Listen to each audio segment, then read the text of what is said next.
నా విజయం ఖాయమైపోయింది. ఎందుకంటే 3 సార్ల ముఖ్యమంత్రి ఈ వరంగల్ లోక్సభ నియోజకవర్గానికి ప్రచారానికి వచ్చింది. మడికొండకు ఒకసారి, రేగొండకు ఒకసారి, నిన్న వరంగల్, హన్మకొండ వరంగల్ 2 పట్టణాలకు సంబంధించిన 3 సార్లు వచ్చిండు. ఆఖరికి భారతదేశ ప్రధాని ఇక్కడికి దిగిండు.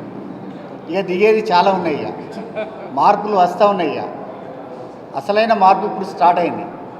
కాబట్టి నిన్న వచ్చినప్పుడు ఏం మాట్లాడింది అసలైన ముఖ్యమంత్రి స్థాయిలో మాట్లాడాలి అని మాట్లాడలే.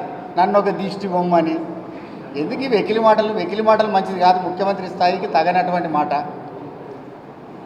నన్ను దిష్టి బొమ్మ అంటే ఎస్, నేను దిష్టి బొమ్మనే. దిష్టి బొమ్మ ఏం చేస్తుంది అంటే ఈ దుష్టశక్తులను ఇంట్లోకి రాకుండా ముందట ఉంటుంది.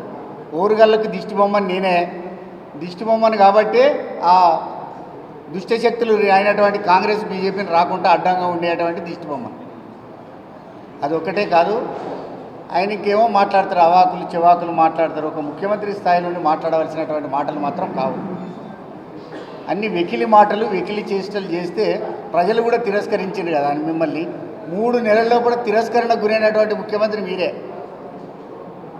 అటువంటి వ్యక్తి వాళ్ళ వరంగల్కి వచ్చి మాట్లాడతాడు, డమ్మీ క్యాండిడేట్ ఎంట పెట్టుకొని వచ్చి. ఆమెకు సభ్యత్వం ఉన్నదా? ఫస్ట్ మాట్లాడమన్నది. ఆమెకు సభ్యత్వమే లేదు. కడియం శ్రీహరి ముఖం చూస్తారు, వెనకకెళ్ళి తీసుకొస్తారు, పెడతారు. అటువంటి వ్యక్తిని వాళ్ళు తీసుకొచ్చి పెట్టినటువంటి సందర్భాన్ని మనం చూస్తూ ఉన్నాం. ఒక డమ్మీ క్యాండిడేట్ ఓటమి ఖాయమైపోయింది. తర్వాత ఈ రెండింటి సృష్టి ఆరూరు రమేష్ ఏమో శిష్యుడి రూపంలో, బిడ్డ రూపంలోనేమో కడియం కావ్య. కడియం శ్రీహరి సృష్టి కదా ఇదంతా.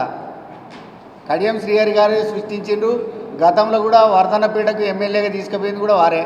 అక్కడున్న పసునూరు దయాకర్ని ఎంటబెట్టి వెళ్ళగొట్టించిండు.